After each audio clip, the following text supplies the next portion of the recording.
¿Qué tal? ¿Cómo están? Gracias por estar en Sin embargo al aire y muchas gracias por estar todo este año con nosotros aquí en Sin embargo. Gracias de verdad. Les comparto mi penúltima columna de este 2025 y les deseo que pasen un 24 y 25 rodeados de la gente que más quieren, que sea preferencialmente la gente de casa, la familia. Pues les abrazo y gracias, gracias de verdad siempre. Mi texto se llama, para este lunes 22 de diciembre, se llama Los conspiradores y dice lo siguiente. 1. Pataleó, blasfemó y de amar a Andrés Manuel López Obrador pasó a odiarlo. Lloró o casi lloró en público. Habló mal de la Virgen de Guadalupe y luego se retrató junto a un estandarte guadalupano. Habló mal de México y de su presidenta y prometió nunca rendirse. Y luego se rindió, pero ante un presidente extranjero. Y volvió a patalear. Y blasfemó otra vez y acosó a mujeres desde su cuenta de X y ofendió a millones de mexicanos que son zurdos, llamándolos mierda. Atacó a las lesbianas, a los homosexuales, a los pobres, a mayorías y minorías.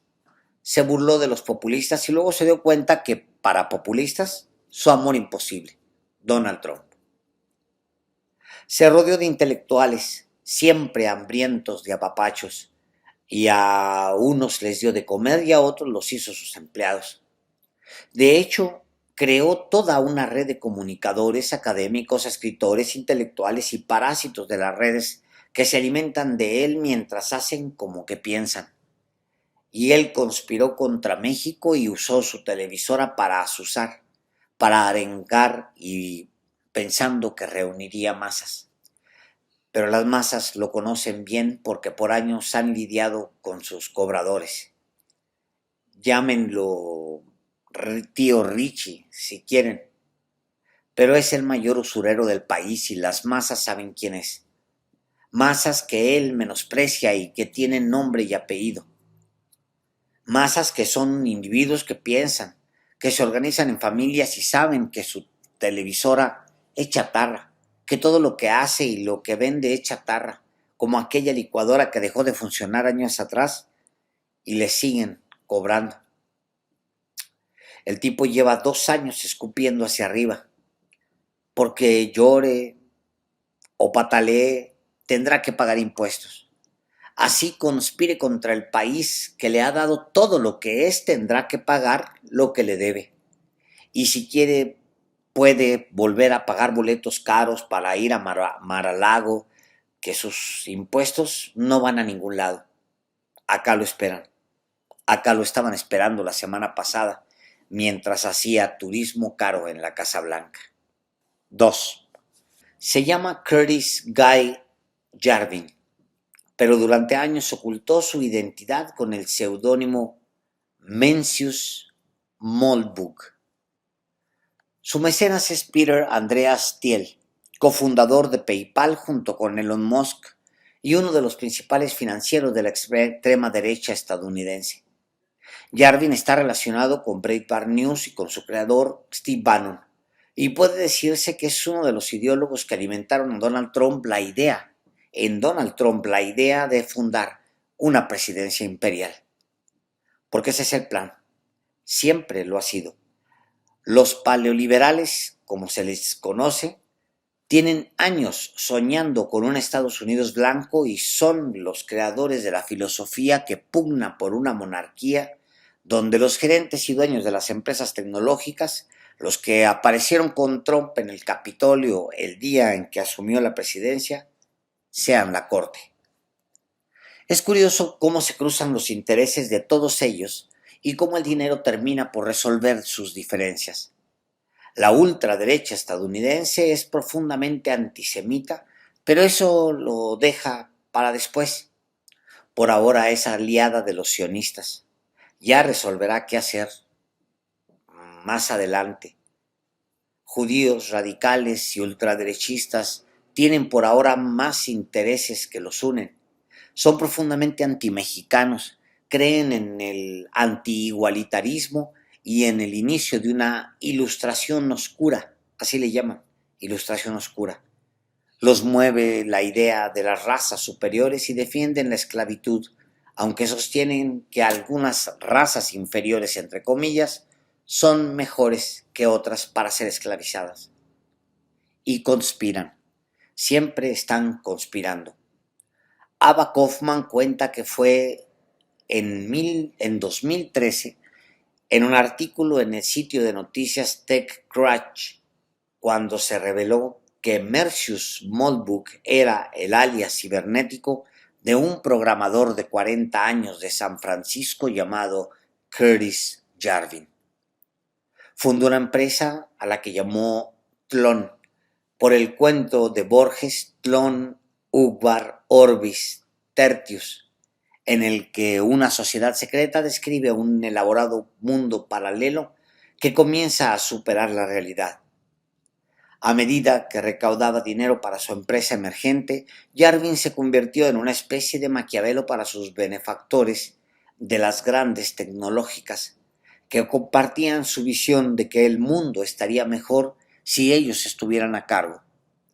Los inversores de Tlon incluían las empresas de capital de riesgo Andersen Horowitz y Founders Fund, esta última fundada por el multimillonario Peter Thiel.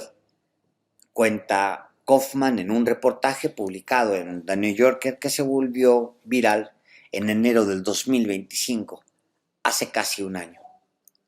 La revista francesa Le Grand Continent contó un día después de que Trump llegó al poder para un segundo mandato que Jarvin se llamaba a sí mismo el Sith Lord del pensamiento neoreaccionario, sugiriendo que está trabajando para construir un imperio con la ayuda de la Fuerza Oscura, como el personaje de ficción Palpatine, que establece un imperio galáctico tras un golpe de estado en la serie de películas de la Guerra de las Galaxias. Esta crítica radical a la democracia y la invitación a crear un imperio startup reaccionario desde las filas de los ingenieros informáticos de Silicon Valley podrían resultar risibles si no tuvieran una influencia directa y creciente en la administración Trump, que desde ayer está al frente de la primera potencia mundial. Curtis Jarvin no solo es un gurú del tech-right y de alt-right, el sitio web Breitbart lo sitúa en lo más alto de su lista de influencias intelectuales, sino que también es influyente con figuras de la administración Trump, como J.D. Vance, que lo cita regularmente, agrega este texto de la publicación francesa. Y The New Yorker señala: en 2011, Jarvin dijo que Trump era una de las dos figuras que parecían biológicamente aptas para ser monarca estadounidense. El otro era Chris Christie.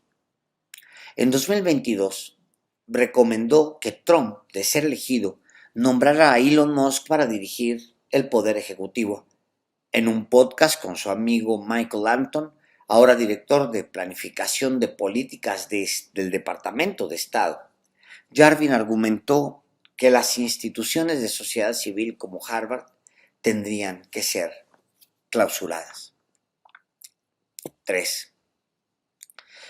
En la primavera y el verano del 2008, cuando Trump aún era demócrata registrado, un bloguero anónimo conocido como Mercius Molbrook publicó un manifiesto serial bajo el título Carta abierta a los progresistas de mente abierta. Cuenta Anna Kaufman. Escrita con la desafección burlona de un excreyente, la carta de 120,000 palabras argumentaba que el igualitarismo, lejos de mejorar el mundo, era en realidad responsable de la mayoría de sus males. Que sus lectores bien pensantes pensaran lo contrario, sostenía Molbrook, se debía a la influencia de los medios de comunicación y la academia que colaboraban, aunque inconscientemente, para perpetuar un consenso entre la izquierda liberal. A esta nefasta alianza le dio el nombre de la catedral. Molbrook exigía nada menos que su destrucción y un reinicio total del orden social. Propuso la liquidación de la democracia, la Constitución y el Estado de Derecho y la eventual transferencia del poder a un director ejecutivo, quien transformaría al gobierno en una corporación ultra rentable y fuertemente armada, agrega la autora. Kaufman dice que Curtis Guy Jarvin, con el seudónimo de Mercius Molbrook, pugnaba en 2008 por un nuevo régimen de extrema derecha que liquidara las escuelas públicas, destruyera las universidades, aboliera la prensa y encarcelara a las poblaciones descivilizadas, y que también despidiera masivamente a los funcionarios públicos e interrumpiera las relaciones internacionales, incluyendo las garantías de seguridad, la ayuda exterior y la inmigración masiva. Y 17 años después, Donald Trump cumpliría los deseos de Jarvin casi al pie de la letra. Jarvin advertía en la carta abierta a los progresistas de mente abierta lo siguiente: claramente, si resulta ser Hitler o Stalin, acabamos de crear el nazismo o el stalinismo. Pero veía como una debilidad que estos líderes dependieran del apoyo popular, dice Kaufman. Confiaba más en las masas virtuales creadas en Internet. Lo que resulta impresionante es que Trump sea considerado una especie de héroe para una parte de los judíos. El presidente de Estados Unidos está inspirado por un supremacista blanco, adorador de Hitler, y una parte de los judíos lo abraza por haber facilitado el genocidio en Gaza.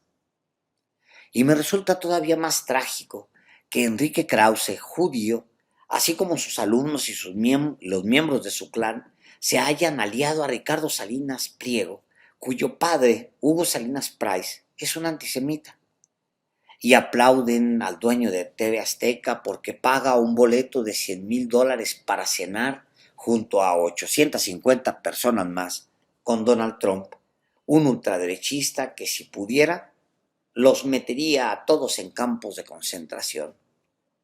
Y es francamente patético que Héctor Aguilar Camín, sus empleados y seguidores, hagan equipo con Salinas Pliego a sabiendas de que es un evasor de impuestos, un radical de derechas, un antisemita, un supremacista que piensa como Curtis Guy Jarvin, conocido con el seudónimo de Mercius Molbrook.